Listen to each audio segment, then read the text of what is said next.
Hi friends, ப்ரைஸ்லால். வாங்க ஒரு குட்டியாக ஒரு சாங் ஒன்று பார்ப்போம். என்ன சாங்குன்னா, நான் எந்த நிலை என்றாலும் என்னை விட்டு போகாமல் நிற்பதல்லோவும் அழகு.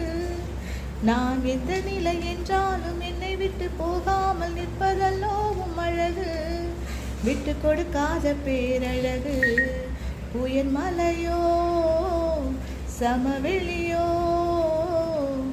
இரண்டிலும் நீரே என் தேவன்.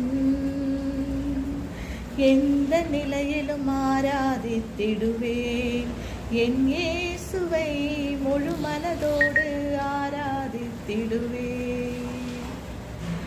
நான் எந்த நிலையிலும் ஆராதித்திடுவேன் என் இயேசுவை, முழு மனதோடு ஆராதித்திடுவேன். ஆமென். Bye friends.